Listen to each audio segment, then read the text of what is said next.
You listen to the Pledge of Yes, Allegiance. sir. I pledge Pledge allegiance to the flag of the United States of America and to the republic for which it stands, one nation, under God, indivisible, with liberty and justice for all.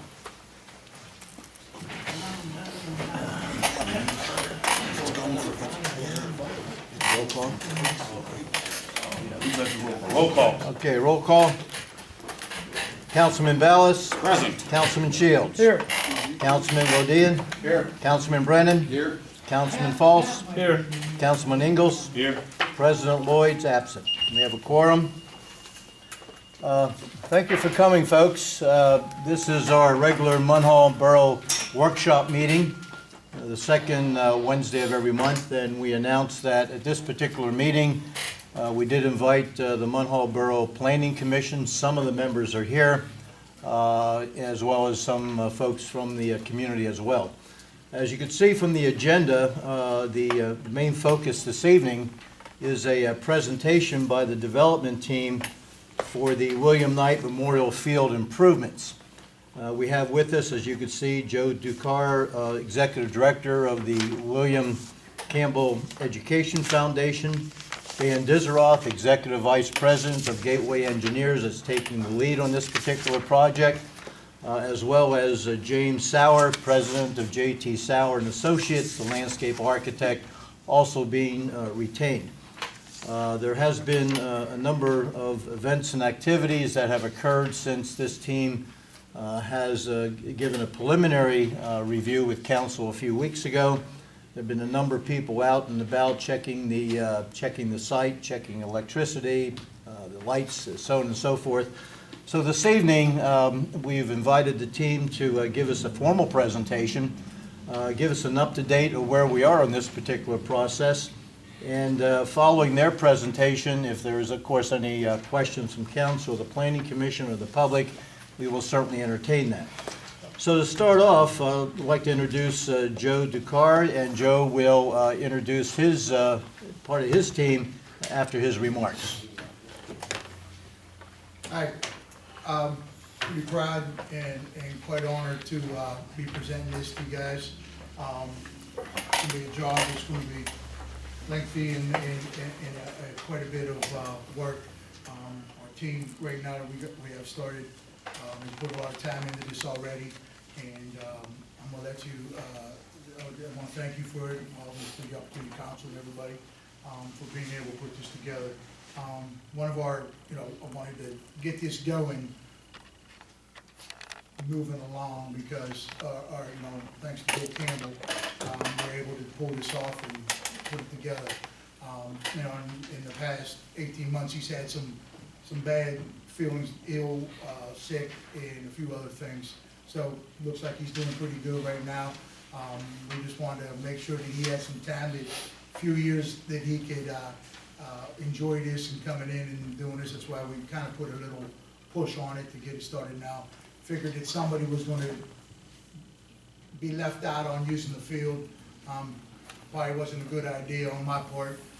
We left our WPL champions not to be able to play at our home field for this year, but I apologize for all that. But I wanted to get this baby going, and hopefully Bill will be around for a while with us and be able to enjoy looking at this. He comes in 3-4 times a year, and he's one of his showcases. This will definitely be a showcase for him to give off to his friends and classmates and show everybody. He brings a lot of people from California in, and just I'm excited and obviously honored to be the president of the foundation, and really excited about this. Dan? Sure. Thanks, Joe. Good evening, everybody. My name is Dan Dizeroff. I'm with Gateway Engineers. We are the civil engineers for this project. With me tonight is Jim Sauer, who's a noted landscape architect who has done a tremendous amount of field work in the area. Just to give you a little description of the team, we have a sort of a design build team together on this project. It includes Gateway Engineers, J.T. Sauer and Associates. We also have Macero Design Build, R&B Construction, and we also have LLI Engineering, who's going to help us out with the lighting and all the electrical work that's involved. The project started with really just a concept, and we've moved into a formal survey of the property. We have a fully detailed survey, and at this point, we have a layout together. And without further ado, I'm gonna ask Jim Sauer to come up and give you sort of a walk around the field. I think that's the most exciting part. And then I'll just conclude with just some of the details related to what we're working on now, the schedule, and then just open it up for questions. Thank you. Good evening.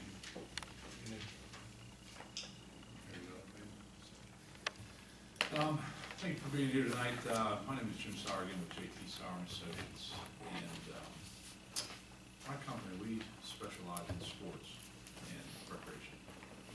And this kind of project is very exciting because as a community, there's so many things that we have an opportunity to look at doing. But when we get a chance to be a part of a park like this, where it's not only important to the community, but to the school, to the residents, and has a lot of history like this one does, I think that this is going to be a really more than just a field.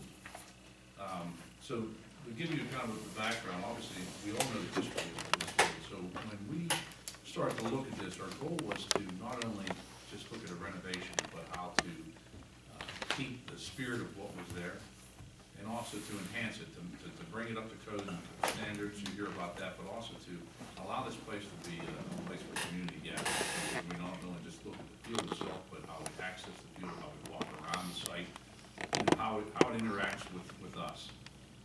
So with that, we keep the baseball and the softball layout as you guys have it right now.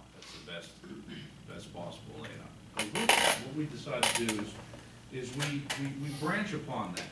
So with our softball field, we looked at pushing, we had enough space to maybe push the field in ever so slightly to give us a little bit more space off of the road, more key focal points as we come upon the park, to allow for gathering spaces, portable bleachers, other items. So we have so the softball field is a thing of its own. So it's not a supplemental use. So with that, we have a very nice gathering spot and a very nice field of play for the softball, for Little League. And the reason why I call it softball is that this size is going to be very multi-use. The way I always like to tell people, the larger the field size, the smaller the roster. So your little field is where you're going to start to develop, where people are going to start to get to know this field. We're going to take them from the T-ball with the Pinto and develop in your system. So this is going to be a very important part. From there, we have the baseball field. Obviously, with 345 lines, I mean, we're meeting high school collegiate levels of hitting. But they're also large enough that we can put portable fencing in between the two. So now we can still have two full versions of play. We can have a game going on the baseball field, we can have a game going on the Little League. But with that, we also decided to start putting in walkways in order to gather around the site. As some of the people I'm working with are all too familiar, I always like to tell people that 50% of the game doesn't even happen on the field. It's how we interacted, how we're there, we socialize, we're gathering, talking to people. We put up our lawn chairs. We don't just sit in the seats, especially with baseball. It's a longer game. So looking at that, we looked at a restroom concession. That's a big part. That's a gathering point for a field like this with enough space and plaza room around it. I don't even know if it's on. Yeah, that was questionable. We can hear you. before I came in, so that's all right. I'll try not to.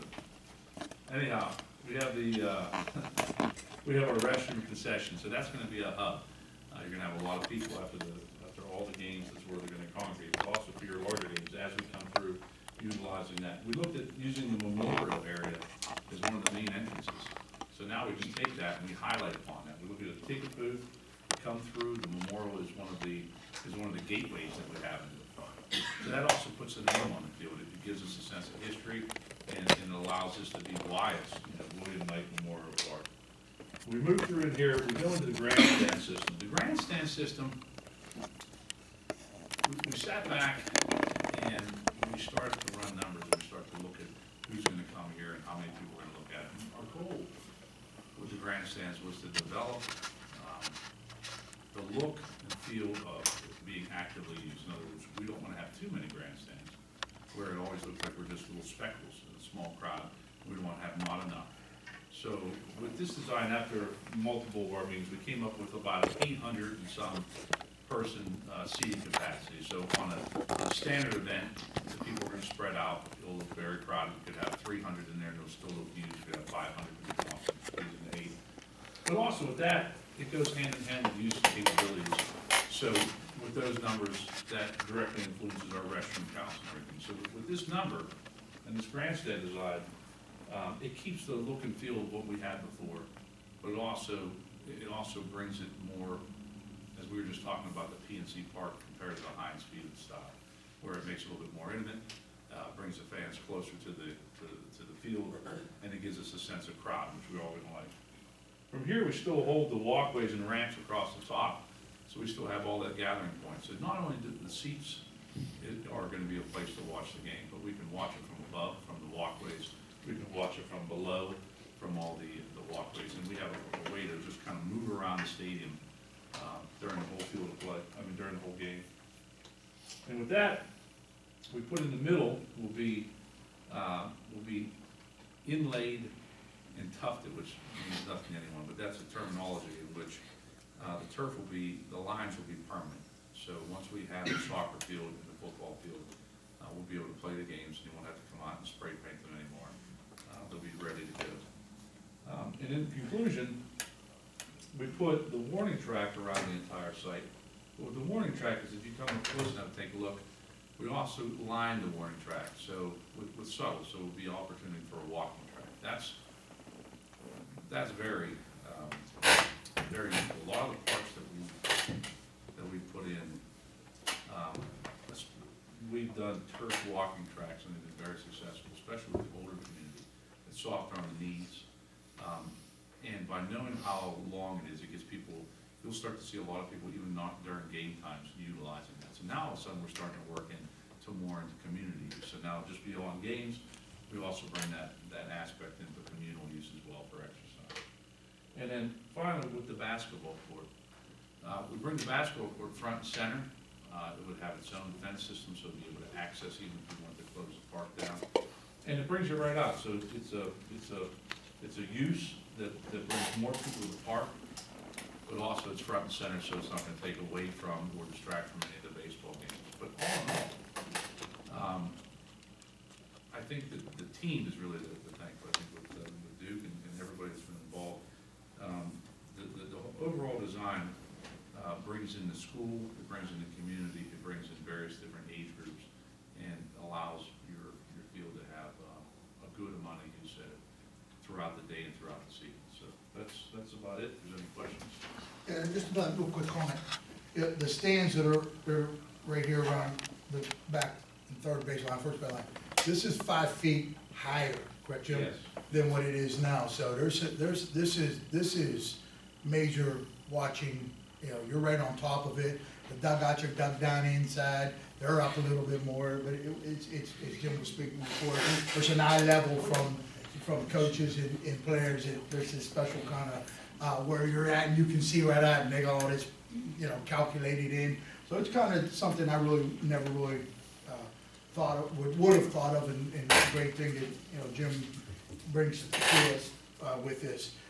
Also, this concession stand, the bathrooms, everything are in there, but that's a pretty slick, a 40 by 20 building, concession stand. Nice half of it will be concession, storage in it. And I was just today we were going over. We have one door for storage. I said, no, we better make 2 or 3 locked storage because with Coach McAllister, we know this from the school district. We got the band using it. We got the football parents using it, and so each person, at least 2 or 3, we didn't, see how much we could put in. Here's your storage, here's your key, get your storage stuff in there and see if that can be done. But it's really exciting, and the knowledge these 2 guys have brought to this is just phenomenal, and as I told Bill the other day on the phone, I'm so pumped, and this is like the most exciting thing that we're doing. It really is, you get to see stuff and going in the locker rooms again today, you're down, oh, no, this is a little bit messed up, this is, and as Boomer just said before, he goes, great point, we just brought him, he goes, he was at the Wild Things in the dugout, they had a little, powder, like a restroom toilet and a sink. I'm like, why wouldn't be very hard to put into the dugout, and he's, you know, so that's something we're looking for, and it's a great thing, you know, good idea, and probably be a nice thing to put in, and guys will look at it and see if we can do it. But it'd be kinda cool, you know, that's a nice thing to have right in there too, so, just stuff like that people are bringing to it really help out, so. Any comments or questions? Yeah, I want you to explain parking, as I asked you before, please. Sure. Okay, in terms of parking, we know that was a comment that, from our informal presentation. What we tried to do was take an aerial photo of the area around the field and try to at least quantify what parking exists and what potential parking areas there are. So, of course, there's parking in the vicinity of the municipal building. There's 21 spaces at the police and ambulance building, and then 9 spaces at the borough building. And that's area A. Area B is the area along the seniors, near the senior citizens complex here. Area B is not striped, but this is an area that could handle striping, and out of that area we could generate approximately 25 spaces along the first base line, 19 along the right field line, and then 17 here beside the building. And then there's this third area I'll call area C. That's an area that Public Works uses at this point. I just noticed that they had some things stored down in there. That's a potential area for parking. That area, if it was striped out, could generate approximately 25 spaces on the east side and 37 on the west side. So there's probably 62 spaces potentially it could fit in area C. Now that's paved already. There's another area that's actually graded that could be extended for parking. I'm not sure the condition of the surface here, I haven't looked at that yet, but this could be used as parking, where also this area D will sort of be an extension of C. There's an ability to park another 33 cars in that area. So when you add up all 4 of these areas without any parking on the street, there's a total of 186 spaces that would be available. And then we also took a look, just in the event that somebody would consider any areas close by, right up here off of Orchard Street. There's an area potentially right next to the field that's kind of an open area. Just penciling that out, there's the potential for another 73 parking spaces in this area here. So if you put that 186 together with the 73, there's quite a lot of parking that's available. This project is not doing anything related to the parking, but I think it's here, and you know, there's the ability, you know, to get some striping down and potentially have a lot of spaces available, at least if people could get in here in an organized fashion and have it available for a renovated facility. If you look at this real fast, you can see that there is landscaping that we're doing all around here. So there's gonna be some grooming and everything. So, you know, we'll be dug out, you know, it's not gonna look like it does now. So we're gonna do the landscape around it and keep it looking. So we would hope that Munhall would take initiative to possibly, you know, stripe it up, you know, fix it up. We have, where's the, going into the, we're back here at Public Works. We're gonna, when we're talking about this, we're, you know, gonna put a gate across there for you guys, so it's off. Get that cleaned up, put your stuff behind there, that'll be gated off, no one will come in that way, they're not gonna come off the field that way. You know, all the bathrooms for the players will be on from the field and everything like that, so really no need for anybody to come walking back here, because truthfully, it's a lot of machinery, and could be possibly dangerous too. So, we're putting that into the budget also, closing that off for them too, so. We didn't touch on the lighting either, just, I'll touch on that real quickly if anybody had any questions related to that. But the existing lights, in their condition now they're not structurally stable, they need a lot of work to be refurbished. They're actually, I think they're pretty good because they're old-fashioned lights that give the impression, but unfortunately they're gonna have to come down. So that's number one, they're gonna be demolished, and then there's an intention on on this project, and part of it's in the budget, is to install a complete new lighting system. So we have an electrical engineer on board. We're exploring where the electrical gets out to the site, and we're gonna have to do, from an infrastructure standpoint, we're gonna have to put a new conduit, string new lighting to actually to the lights, and then we'll also have to redo the power to the, get power to the concession stand, and then also upgrade services to the existing locker rooms that are gonna be refurbished. So from an infrastructure standpoint, that's lighting. There's a sanitary sewer on the field that we're also, I discussed with the contractor today, Bill Rogers, that we're planning to replace the sanitary sewer that services the building. That sanitary sewer starts approximately right here, comes up along the first base line and heads up to the building, so we're gonna replace that. There's also water service line in there that comes from the meter pit here.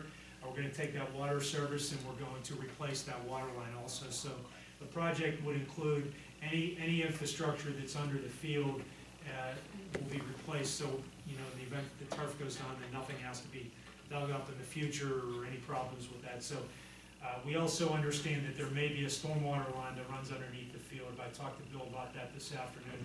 We're gonna do a little more exploratory work and get a camera out there. So again, just to emphasize that, you know, infrastructure-wise, we're going to improve all the utilities.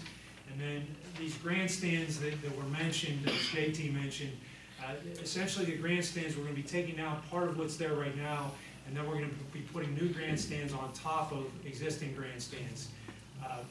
So it'll cover over what's there, and it'll keep the locker rooms in place, and then structurally, we're going to support those grandstands with coming down through the existing building that's there right now. We actually did this at Brentwood recently, and it really turns out nice. So there'll be a complete new look to the seating, but it'll be in the same area as Jim outlined on the plan. So we'll keep going with questions. I just want to add those couple things. My question, my son played for Kent, and I remember when we didn't miss a home game, or an away game either. But I remember many a young man trying to get under the fence, is the parking area that is in the outfield there, left field, was very popular for parking for these guys. And there's no gate there for anyone to come in, so they would crawl under the fence or go over it, and you remember that, I'm sure, Tim. Probably still goes on to this day. Is there any, what's that? We have access now. Oh, you do have access, so are you going to provide access to that parking area through that left field area? You mean, this is Up in the trees. More towards up center. in the trees? Yeah, Why up do, in the tree. what would be the reason for having access here to come across the field? Well, so that the people who park in the parking area down there don't have, well, they're not gonna be able to get into the public works side. But rather than for the ball players to have to walk all the way around to get in, and they're right there. Or anyone else who wants to get into the stands. That's something we can discuss right now, Yeah, that is as far as the ownership of the property. We were gonna fence in there. We brought that up at our first meeting, we asked that question, I remember, if we were gonna have a gate access back there, Yeah. and that was talked about. Okay, I don't remember that, sorry. well, that's. Well, that would that's let it. you into the walkway, and, you know, they would have a. To be having access to walking. They get to the walkway, then they can go left or right, Right, or right. any, you know. Sure. It ain't gonna hurt to have gates that you just keep locked up and only use them for particular Yeah, events. that's not a problem, you can actually do it, you can actually access easily right in this area. That's something you guys would like, that's not a problem. Well, I think what he's saying too, Jim, is the bus comes down, where we at, and parks over here, off, away from everything, wherever, yeah. Right. And they wanna come in off of there, yeah. Sure. What we need is an access for our ambulances to get on there, because like Chief Campbell said, that has been used for lifeline. So we have to have access for at least Big a enough day to gate. get on there. We also have a double gate in order to get on it, because Yes. you need that. We need a double gate. Yeah, you don't have a double gate to get on. Probably most likely two, that we come in for all your grooming, your maintenance, and your single gates.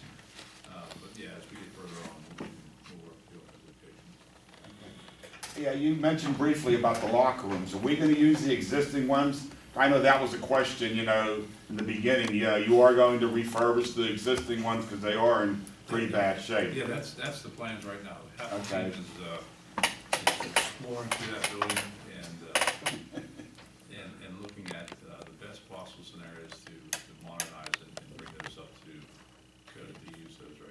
Yeah, for the teams and for the umpires, referees. Well, you talk about nostalgia. You go down the locker room, down the steps, I walked down here, I was ready to, I want to take someone on, I'm ready to go. I was like, I remember this. So it was like, once you got there and everything, we thought about building them over here, and I'm like, nah, why? Let's just refurb them, man, just use them. Okay, and to go along with that, if we're gonna have the locker rooms are gonna be refurbished, they're gonna be where they're at now. And the team does park in the back there, there's gonna be a way for the teams to come around the back way to get into, because there are back doors to those locker rooms, from the maintenance area, I guess you wanna call it. And then, there's doors that open up into the field, That's gonna be you guys, if you want those gates to be opened up, that's gonna be locking off there, we'll have to discuss that, that's up to you. yeah, that's gonna have to be, something, because instead of the teams walking all the way around or coming through the center field gate, whatever, they can just come straight up that little hillway there and into the locker room area itself, so maybe that's something that should be, looked at again, or, kept in mind. Yeah, that access is as much or as little as you guys would like to have. Right now, we plan on fencing it off so it wouldn't have any kind of public use for game time, but if that's okay for buses and for teams. That's, it should be for the public, but maybe it should be. We even have an area here that's right now continued, it's used for storage, which technically kind of in there, we can have it come in here, have the team parking or bus parking right there, which takes it away from your salt storage and all your, Yeah, and all that's your something, activities. you have to work out. And they can easily go into there, so that's really just where we're at for your input. Okay. As much as, or as little as you like to have. Could you explain to everyone how, this is our second meeting, in the first meeting, you explained to us what the field is gonna be made of, because it's really a phenomenal field that you're gonna put out there, and explain to the maintenance that needs to be done with it, and all about the field itself. I'll try to, I can talk artificial turf to you all for hours or minutes. Reader's Digest. Give us the 5 minute version. Reader's Guys, Digest just know version. this, he took 2 hours of my time this morning, so please cut it short. So, what we're gonna do is this, we're looking at putting in a synthetic turf system, as everyone's aware. Part of the synthetic turf system is, the benefit for this is first, it will be a year-round play system, so it will not be weather dependent. One of the big things that you have, especially with baseball, is baseball starts at a very early season, so infields or generally will take your field out of play. This will never happen again, unless we have lightning, of course. So with this system, what happens is that the topsoil, the grass right now is removed, and we come back and we build a dynamic drainage space on top of this. This drainage space actually is a big stormwater detention system that actually brings the stormwater in, slows it down, and releases that. But sitting on top of that, so we have this nice drainage space that covers everything that you see is green. Sitting on top of that would be most likely a slip film, multi-purpose turf, which has a sand and rubber infill system. What's nice about that is that the maintenance, I would say none of this is maintenance free. Everything has maintenance, we'll call it a maintenance reduction. So instead of sprinkling, instead of irrigating, instead of fertilization, instead of mowing, that will take that out. You still have to groom it. It's similar to mowing where you'll pull a brush around and essentially comb it. But the use factor goes into about every 100 hours. So instead of mowing it on a weekly or bi-weekly basis, we're now into a month. The benefit about it though is that it allows you to play multiple sports on it. It has a G-max rating, which is the impact rating on the return of force from a surface return. So it'll actually have a G-max rating that will always stay that dense grass. So instead of areas browning out and turning into dirt and becoming harder, it always has that, as well as it has a slip resistance factor. So the fields are designed to give you the best possible traction while still allowing the foot to naturally slide through the turf system and be good on the athlete as well as the performance level. So with that being said, the look, the presentation, that's one of the main things. We talked about, when Joe mentioned about landscaping, this field, because of its location, because of the multiple areas that you can do, we've taken much consideration into the overall presentation of it. So with the field, with the backdrop of landscaping in the foreground of trees, it brings some of the shade into it, brings some of the comfort, it also softens it with this nice field of green that's always gonna be green. And bringing in the grandstand systems. The grandstand systems, from looking from above, will be steel, but we'll also, on the vertical portion, will be able to add color to it. So when you look across, you'll be able to see, a nice grandstand system, logoed, trees, green field, and what it'll say is, this is, we've arrived. And I think for the heritage and history of this particular park, that those little added items, really are gonna be just as important as the field play. Is the machine for the maintenance of the field going to be included from the foundation too, Joe? Your turf manufacturers put that as part. You'll need to have like a gator, that you'll need to push it. I'll say a ride lawnmower, but next thing you know, someone put down the blades and Yeah. we'll mow it once. The turf goes in, they have an 8 to 10 year warranty. 8 is really what they will give you from the Synthetic Turf Council. But there are limitations on turf. I mean, taking trucks across, we talked about ambulance. On an emergency, yes, you bring the ambulance across, but do we decide that we're gonna never carry a Gatorade, again, and we're gonna take our, F-250 across it? No, so you start to develop rules and regulations on how you wanna use it. That's one reason why you have to meet. So you as a borough, say, here, we have this nice gem, how do we take care of it? Well, when we're done finishing building it, we'll go through a maintenance program. Your staffing, whoever's gonna take care of it will come out. And the turf company and ourselves will teach you how to take care of it. Then take a log, keep that, and then, you limit the access of non-authorized vehicles. And then, but the thing is that again, the maintenance factor comes down, so we don't need to access it as much. And with the lighting systems that we're proposing, the new lighting system, they have 40-year warranties on bulbs. We're not changing the light fixtures like we do in our homes, so there's not the need to access that as well too. So it becomes kind of a self-contained and sustaining system inside your community. As you can see this infield too, which was, excuse me, Jim, that, until going into this and seeing, that's not dirt, that's artificial turf. So that's why the usage, one of the things, I didn't know until you see, wild things and stuff. Major colleges, there isn't any more dirt. They're playing on this because there isn't any rainouts. They're playing, they're going. So that's one of the coolest things about it too. They're sliding on dirt. It's like sliding in grass. There's no sliding pits, like, Nothing, the old ones used to have sliding pits. I think they do some major colleges put dirt around the pad, some of them, you said. You can go to the bases. I just came here from West Virginia University's new stadium that we're doing for baseball, and it will not have any infill. It will also be the Pittsburgh Pirates' new minor league they've advertised, so we'll have a clay pitcher's mound that will go in for them and then be removable for the WB. So Virginia Tech, Michigan, obviously Vanderbilt, WVU, a lot of your major Division I colleges, and even 2 and 3 are going to this. And the reason why, for baseball, the season starts so early, especially in the northern climate, where we have snow, where we're starting in March, which is very rainy. That, unless you're willing to tarp it, and we put it in a very premier infill system, like we have at PNC Park. But even you see at PNC Park, the level of work that it takes those gentlemen to do every time it rains.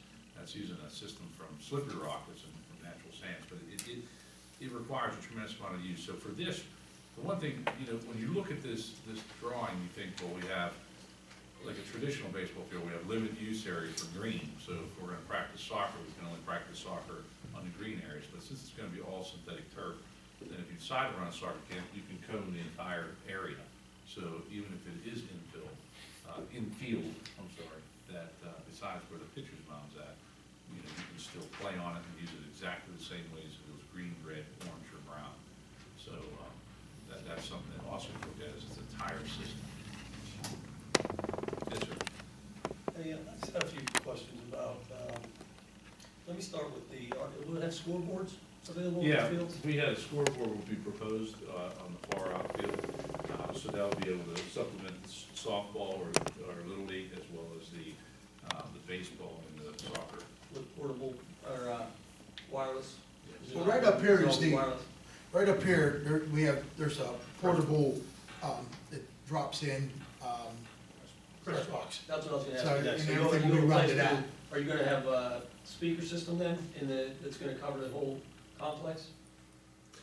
We're gonna have speaker system, we haven't talked about all It's the not gonna go locations. down to the other side, but But it I basically was, up at this I was side. only thinking for community events that if they had speaker systems, Yeah. but I was only, with baseball, it's great to have, but I didn't know if you were gonna have it cover the complex in case they had a community event. That was the first That's actually thing, a good point. so that's something to think about for the whole thing, and then the second, you are gonna have announcing areas someplace, press box, somebody that could be. There up is a announcing, press box. Scorekeeper, There's a press box shown. those types of things, okay. How about, you say the groomer is gonna come with it, do you have a storage area available for the groomer and for the gator and such that would be needed in that area? That part we'll discuss as we move forward, who's gonna occupy and store the groomer, who's gonna maintain it, if it would be, the borough, then you would keep it in your borough building under your lock and key. Could I suggest a sweep? I don't know if the sweep comes with it, but a sweep is something necessary, like Campbell Field, we end That's up. the one that we end up buying You later on, had correct? to end up putting some things together Yeah. and put a sweep together, because it's just, We the could- debris that comes into the field. We can give you the price on the sweep, but generally the purchase of the actual sweep as compared to doing it through a third-party service generally doesn't outweigh it. We can give you, when we move forward, we can either do that through the turf vendor and say, okay, we'd like you to give us a once a year for 8 years sweep grooming, or we could give you people like, there's several third parties, because when they do that, they'll also go through a decompaction, they'll also do it, they'll also a lot of times spray if you wanna do like the antimicrobial spray, and also really groom it. Yeah, we do that once a year, but the sweep is something like every week, every time there's a home game. we'll That's hit the sweep. groomer, yeah, the groomer, it has the broom sweep on it. So the broom, the machinery that you generally come would be greens groomer or Approved Equal, which will have the tines, which will do for light decompaction, and it has the brushes, which sweeps it, and also normally have a magnet drag, that you can do it. But as far as like an actual sweep where it sucks the turf, the pellets up, and it relays them, that's once a year I would have a professional do that. One of the things just for storage, I think you with storage, on the back part of the, locker rooms and stuff, there's, when we were in there, there's so much space back there, it goes up to the second story, and we are going to, we were just talking about the windows are all boarded up, we're talking about there's some glass block windows in there, running the wires in there, give electric into there, and if there was another access that, when you talk bikes and they have some storage and junk in there now, make it more conducive for possibly pulling this in, any kind of stuff, so storage, I think we're gonna be. There's a lot of room back there. There's a ton of room. Tons of room. Well, And we should have, you should use that for the field, absolutely. with that space as well, I don't know if you had, consider a small, training space, so when the trainer is there, there's an indoor, they do taking athletes, someplace, an ice machine, someplace to have an ice machine up there, and those types of things. Because right now, we have to transport everything, I know just from our own, I'm only taking our team for now, but we transport everything, but if you have an ice machine on site. Yeah, we'll get in, and one of the part, and I called Sean today, Coach Weir's been involved with us, one of our things is, I'm a little bit booked right now for the next 2 weeks, I've been renovating and doing all kinds of stuff next door to my place.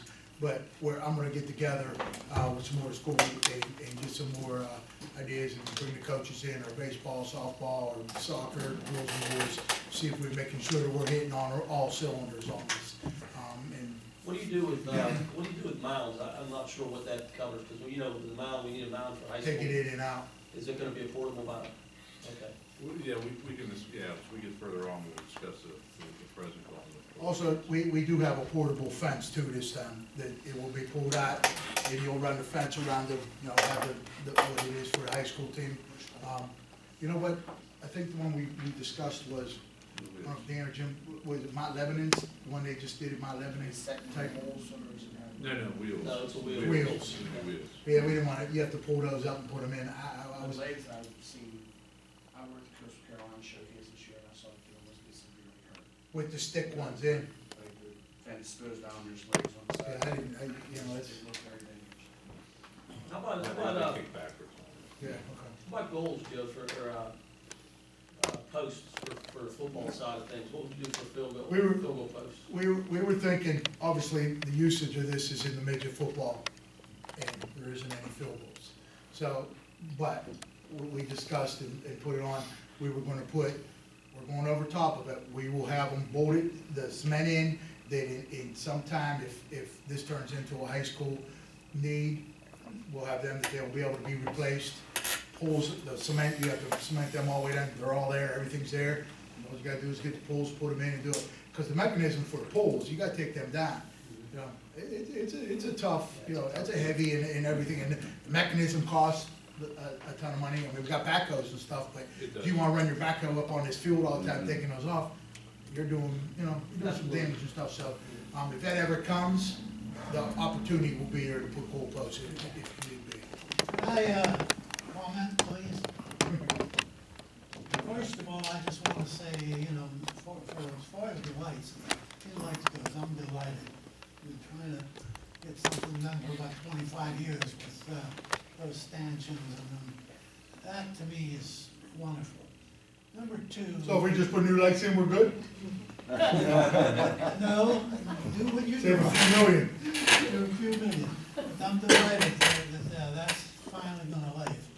Secondly, the property behind the fence, the Pito has, have we made any attempt to talk to him to see if we couldn't get that property for parking and or whatever? I know years ago you wanted a lot of money, but I don't know if anybody. When you say we, what do you mean the foundation, or do you mean of?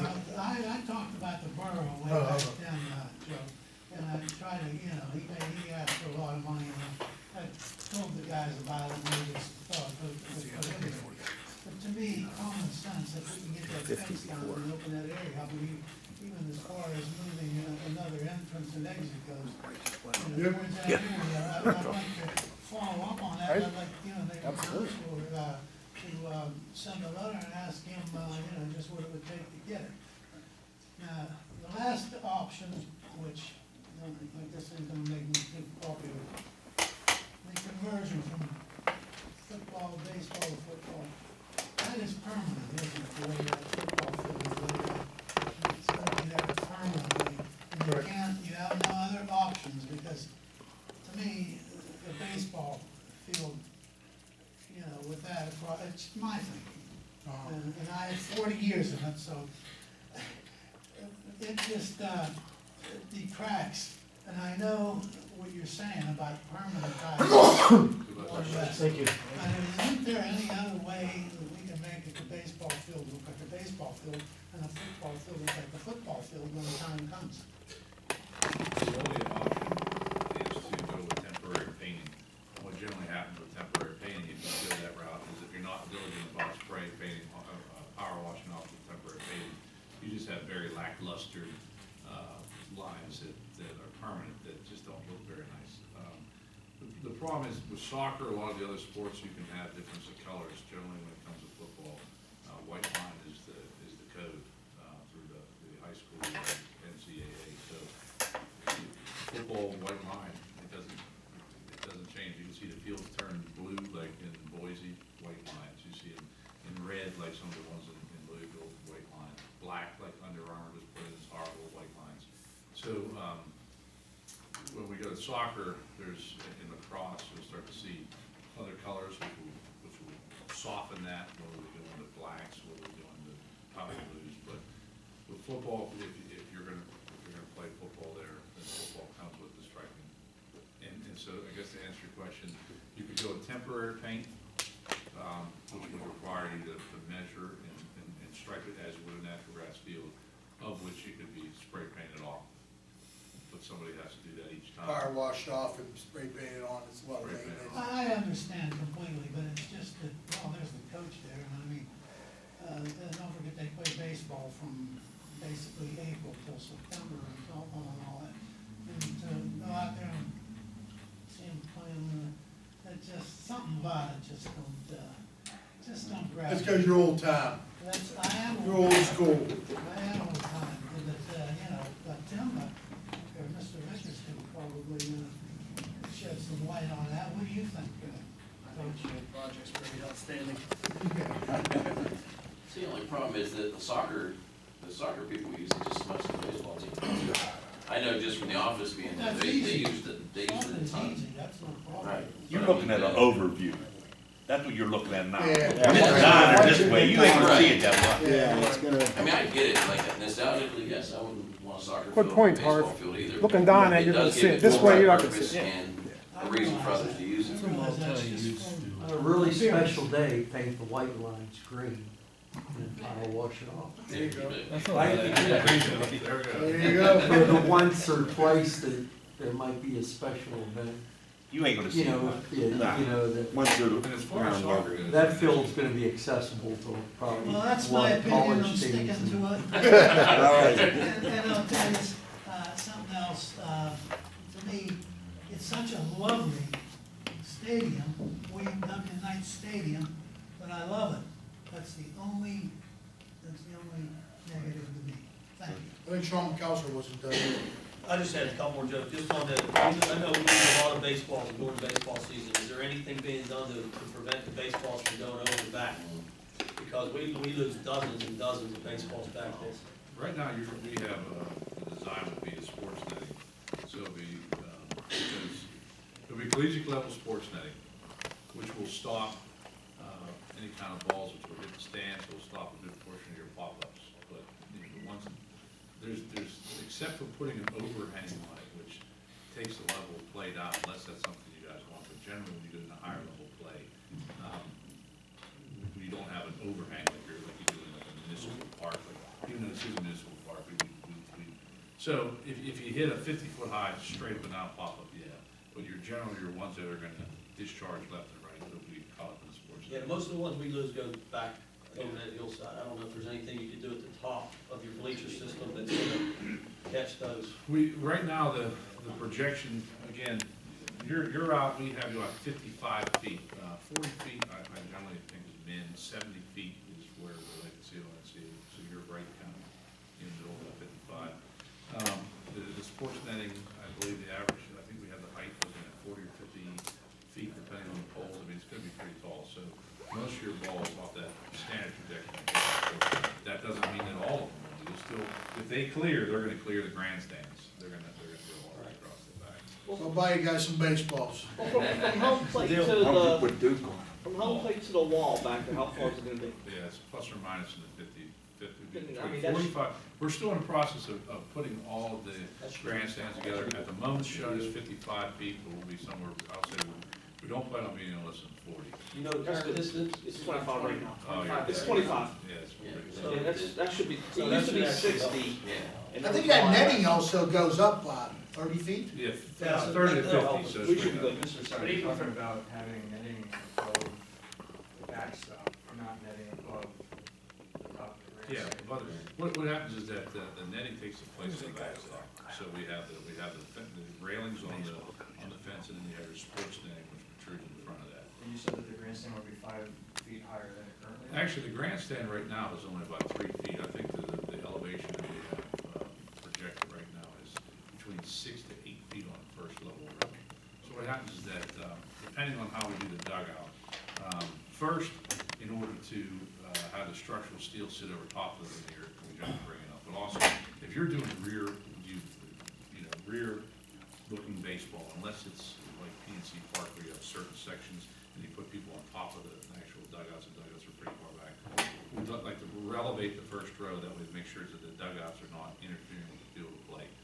People would like to see at least the feet touch on first base and third base, so they won't, from every location in the stand, so that's why we raised that platform up.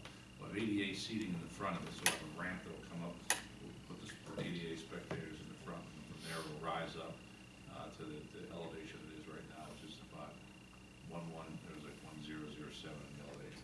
Okay, because I think his concern is that balls that still, even at PNC Park, would go over the screen that protects the It won't hurt behind behind home plate. Yeah, in PNC Park, we have an upper deck, so But well, I guess what I'm saying is the balls that clear that, which the balls will would still clear. go over. Yes, yeah.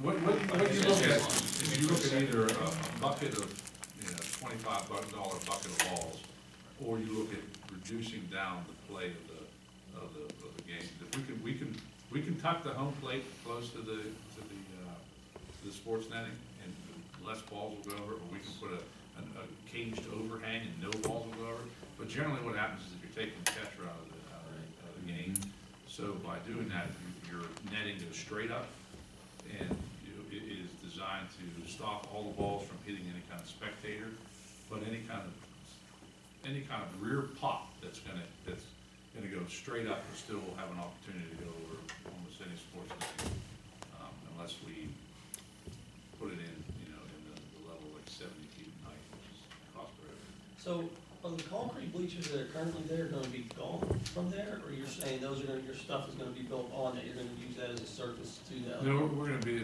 just like you have a veneer, we're going to work with the structural of the building, bring new columns up from the building, and then the system will sit on I-beams on top of that concrete. So the concrete will no longer hold structural support of the fans, and right now, truth be told, it shouldn't. So we now keep the integrity of the look, but what you'll be looking at is a modern seating system. And a portion of bleachers on the first base line will be taken out. That's right, unfortunately, yeah. Because what happens is that right now your seating capacity is, the National Building Code puts seating capacity at 18 inches a seat. So your seating capacity right now is pretty major. And I don't think we're gonna get the crowd to support it. Again, as we talked about at the beginning, let's make it look like we have an active and a crowded place. And that also takes down the requirements for all the facilities. Once we start to go in and we start to put restrooms in, we have to meet the current capacity, which is the occupancy of this stadium. So instead of us building, on the upper level of 40 or 50 restrooms, which will, per side, which will never get used, let's make it pretty much down to what we're gonna use for here. That doesn't mean that on the main event, the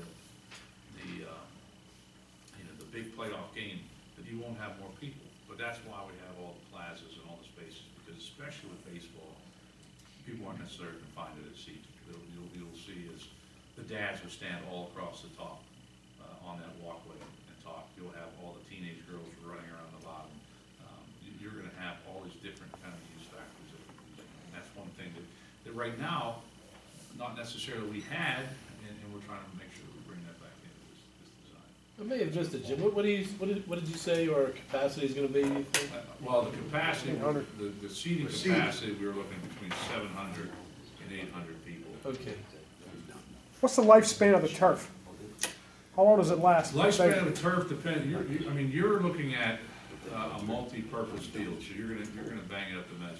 8 years is generally what they'll give you. That's the warranty.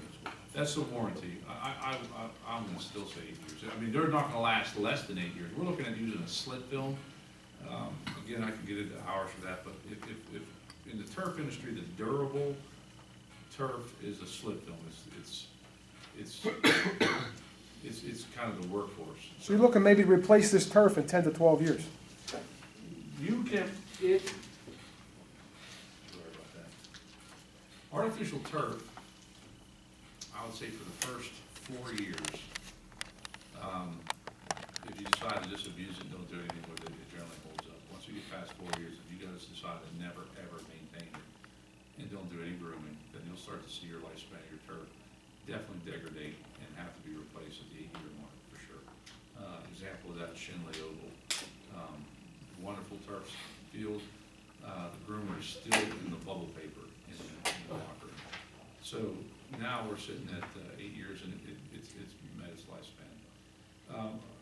Buchanan High School is down in Brooklyn Terrace. They have a 12-year-old field and it still goes year 4. Why? Because they groom it. So I'm not going to tell you that it'll go past 8 years because the studies and researches, say 8 years is their limit. But most companies will throw their 10-year warranty on their slip film. Why? Because they know that is the one that's going to hold up. So if we're looking at a municipal field that's going to be multi-purpose, it's going to have football and soccer, which really degrades blades pretty thoroughly. We're going to put in to handle that damage. So yeah, I guess it feels safe to say you're going to get 8 years out of it unless you guys decide never to do anything with it. And if you guys take care of it, then yeah, most likely in theory you would get the higher use. What's Campbell Field at this time? 13 years. 13 years? 13 years, and it was 02 I believe they, did that, right? Yeah, I think so. 02? It was Okay. 04, because that was the year after I left, and Okay, yeah. 03 was my The last. plans that I have in the office, it So it must was start 04? looking, so, 04 is the first year that it was played on. so 11, 12 years right now, and it's honestly, it's in pretty good shape. We, once a year, like you're saying, we bring a company in, they sanitize it, they clean it, they remat it, they fill in any of you're gonna have tears automatically in your turf, you know, every year they'll come in, we might, I think this past year they fixed 43 tears that we had in our turf. They came in, they re-glued the turf, and you know, Campbell Field is played on by, you know, our soccer teams, our football teams, the community. Anytime I'm up there, I call Joe every now and then just to say, you know, this is a great facility because you come up and there's kids playing up there. They might be playing baseball on one side, kids might be throwing frisbee. It's used. So, and honestly, you know, our custodial staff, they have, you know, used the groomer on it. We use the sleep on it, and they've taken good care of the field. So it has held up pretty well right now. So there's your answer for that. That's not even a slip fill, product, which this is gonna be a better. It's a better product. That's It's a better product, it's a better product for this use. Each one of the products is designed for. I guess the question would be for the borough, I guess, would be if they did have to replace just the turf area, what do you think the cost would be for the borough to do that? So if they were trying to put a fund together for 10 or 12 years down the road and putting an account together in case they had to replace that, what do you think that would cost just to replace the turf area? Off the top of my head, about $3 to, if you're doing the amortizational, so right now about $4.01, so you'd be close to $4.75, $5 a square foot in 8 years. So how many square foot do you have down there? Like, so what would be the rough estimate on the I cost? think it was 116 square feet, so 1,000 square feet, yeah. So what do you do about that? Your general, from schools to boroughs, and I'm sure all the schools are gonna talk to, put together turf committee, turf fund. So all your tickets, everything that you sell, everything that, you know, that you have as far as your leagues, your signups, all have a certain proceeds that go towards your artificial turf fund, the same way you used to have for your maintenance fund. I think to address your question, Coach, which is very timely from those of us in local government. 580. 580.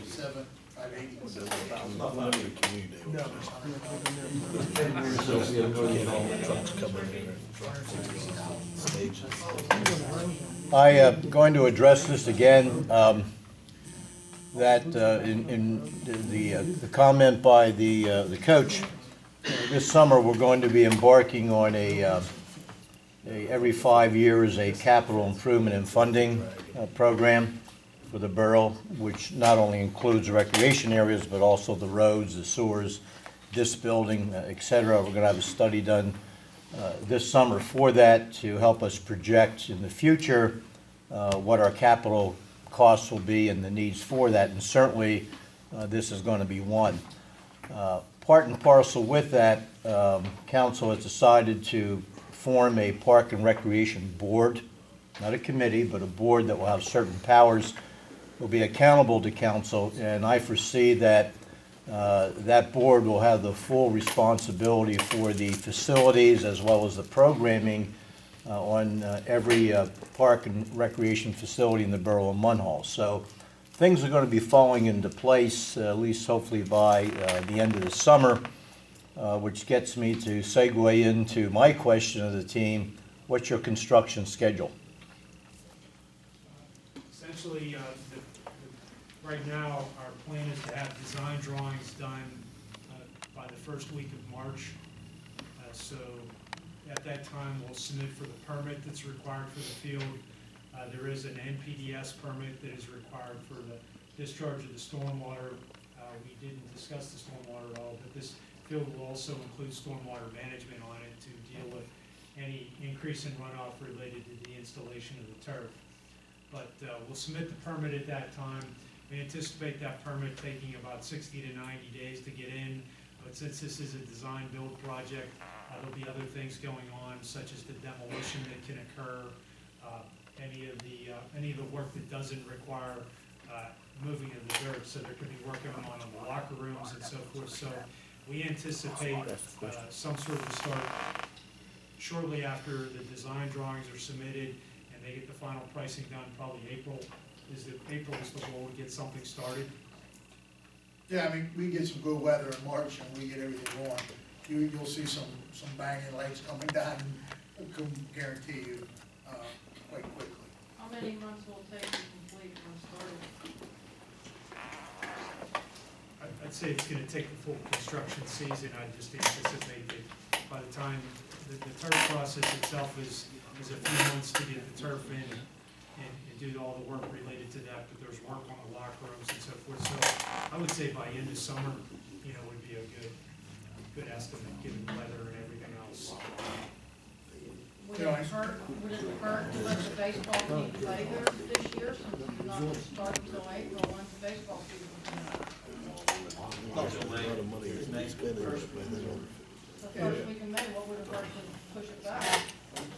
I told the guys, Mr. Weir I talked to, and I talked to, just to answer, if you don't mind me just No, saying, go right ahead. we've been moving forward, trying to find a different, site, and I think we're able to acquire another site for the kids to play on. As far as that area, I wanna compliment the board, the planning commission, the council, and Mr. Dupart. I think it's a great endeavor. I think it's a great project. I think it's gonna benefit the community for years on end. I told you, I watched Campbell Field and think the size of Campbell Field, and then look at the size of this area and think that this is gonna be a great thing for the kids in the community in general, for years down the line, I appreciate it just from a taxpayer's point of view and from a parent's point of view. This gives, my own child and the kids in the community. I know just the kids that I teach at school and how many of them, enjoy the park, and sometimes Campbell Field's taken and used by the, we have lines waiting to use Campbell Field in different organizations, and this will give the borough something, just a gem in the community. So I think it's an awesome thing that the borough has the opportunity to deal with Mr. Campbell and your foundation to do this. And so, answer to what the baseball side is, if we can do something to get our kids playing, and we're gonna get them a good field to play on, as long as we can get somewhere, I say let's just, keep moving forward to find somewhere else for this year and then get that project going. And again, it'll be there for years and years to come for the team. And at the start of this, and I really wanted to push this, there was a time when Bill wasn't feeling very well. I want to make sure he gets a few years to see this and he's going to be in April. I'd like to see some stuff happening and moving. And we've been in 8, 9 weeks, 10 weeks now, full steam ahead. It's kind of hard to put the brakes on now. No, I understand. I had somebody ask me to ask the question, that's why they brought it up to me. They asked that. But no, I think it's a great idea, and it will be open to the public to use off. We're I guess hoping that's so. up to the borough. That's walking and everything, yeah, I mean, that would be crazy, Also, just real fast, so I know you guys gotta wrap it up, the restrooms down here, we're renovating those too, on the street side. Oh, I didn't know that. Well, it doesn't look like it's gonna be a big thing, but we're gonna renovate them a little bit. No, since you mentioned that road that's back there, and I know at the last meeting you talked about how you're trying to crunch a little bit of the softball field area. Maybe something to think about. I know the ambulance space is at the one end. To vacate, give them a little bit more room where they can park a vehicle and just vacate that into a walkway, with some boards that if you did need access, or the ambulances, it has that concrete runway, but then you have direct access, because you wouldn't need fencing because you would use the borough building. The line of the field would go clear to the building. Right. You have to have 30 feet behind the building to get a fire truck back there, just. Well, no, all I'm talking about is that road, Do you need the road? do you really need that anymore? You still have access to it. You talked about being tight, just take the thing right to the building, put a walkway in that, a gator, a lot of buildings will have that, but they have bollards, but the maintenance people can take it out. You have to have access to the back of the building if there was a fire. Absolutely. Well, you do, you access have. to the back of the building. That's in the code. so. Well, but all I'm saying is then, what is the intent? You're gonna put a fence out far enough to leave the road there or along Yeah, the road? it was inside, yeah, we're moving it in. We're moving it in some. So it was gonna be, so you had to, Well, it's Grass something and to think everything about like that. because Yeah. I mean, that'd be, it's like, let's look at the odds of this building burning down. How long's it been here now? 22. Versus that there might be some real advantages to going clear to the building Right. that would serve everybody over the years. You That's could all. still make a fire lane. Well, depending on what you do. you just don't do G-turns on the surface, you can still, that's what will wrinkle I and wanted tear. them to take it to the other extreme and move the fence in some more, give them some more parking in there. So I brought it up to the last meeting, that why don't they move that fence in further and give us more parking along that Put like area? diagonal parking So and it's exactly still. the opposite of what you're saying. Yeah, I mean, it's still, you really need to think. Can I ask you about the basketball courts for 1 second, because that hasn't been brought up? Are they gonna be separately lighted? They're gonna have a little separate lighting there that we could maybe have like a summer league there, when these guys could be playing basketball, and maybe coach could get a league started with the school kids, and they could be playing in there in the summertime? We did We'll have. we'll have to look at that as a part of it, we'll not discuss that, but that's a good. Just throwing that out there so that we could get them kids using that court there. I'm just curious if there's a possibility of, where the lights are at, if one or two of those can be turned on, Just one. and the other ones can't be turned on, so that's something we'll have to take a look at, and I'm sure Dan will give it to the, electrical engineer. Even a small bleacher section near that, in case you do a summer league like that. Yeah, I think we should. Well, that's what we were thinking about, portable ones too, that they're over there, that can be moved over if Oh, something. you do have some down there, yeah. Well, actually, we were throwing it around back and forth. That's a great idea. Yep, yes, that might work out well. Yeah. One thing, The only problem with the portable ones, the kids will move them.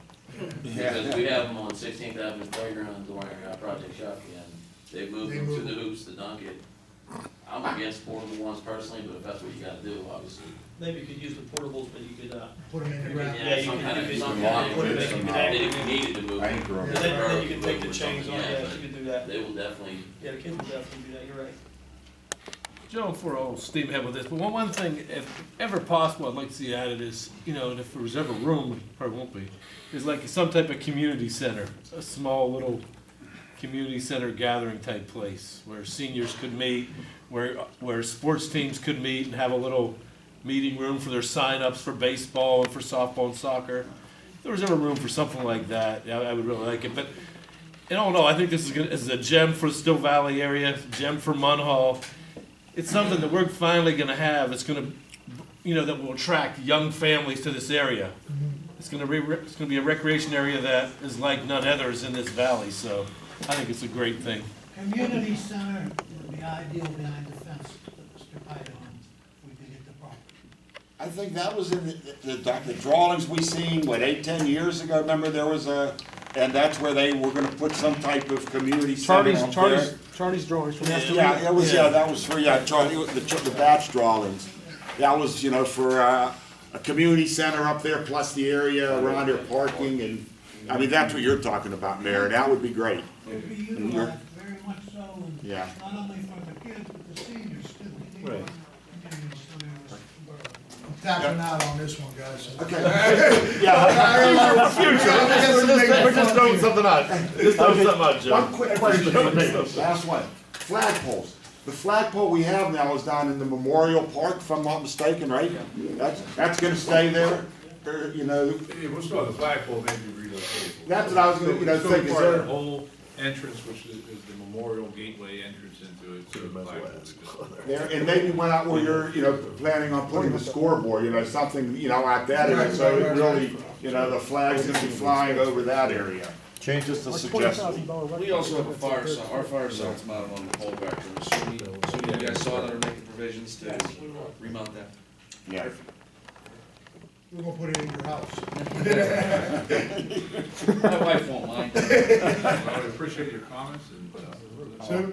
Mine's brief. I just want to say thank you, Mr. Campbell, to the foundation, to you, Joe, as executive director for overseeing this project, for everyone involved. Just thank you.